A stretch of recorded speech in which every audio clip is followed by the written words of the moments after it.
We started a conversation in April of 2020 about doing an exhibition together at the List Center.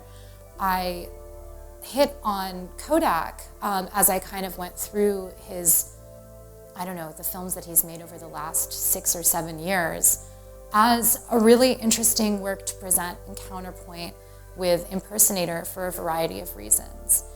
The characters in both are motivated by the audio content that they're listening to. In Kodak, as I said, they're tape recordings of George Eastman that he made when he was alive, fictionalized by me and my screenwriter, James Wilkins, but based on his biography. And then an impersonator, the impersonator who doesn't have a name or a gender or any kind of identity aside from their costume. They're listening to a podcast through the speakers of their costume built into their helmet. Over the course of George Eastman's life, and then over the course of the protagonist, Rich's life, you of course have this evolution of imagery. And so it moves from still photography to motion picture film to video on magnetic tape to digital video, and in the end you see CGI. And so in charting the arc of George Eastman's career and the arc of the protagonist Rich's career with Kodak, you also get this media history.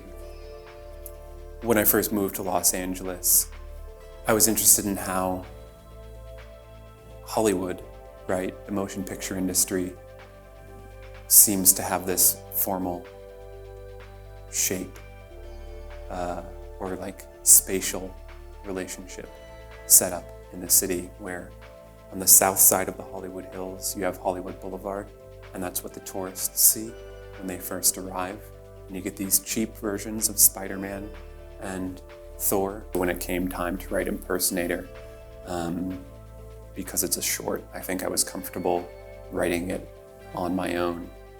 And from the very beginning, I had this idea that this character would be listening to a podcast, and that podcast would provide a significant amount of exposition. The rationale behind this exhibition being set up in the way that it is, so a synced 2-channel video program where the videos are playing in alternation, one against the other, because of the darkness of the space, because the viewing requirements for Kodak require such a dark space. Norm very, very cleverly suggested using the screen for Impersonator as ambient light while Kodak is playing in the kind of more recessed alcove area. What I invited him to do was to create some kind of image or animation that would play on the screen. Impersonator is projected on while Kodak is playing in the alcove.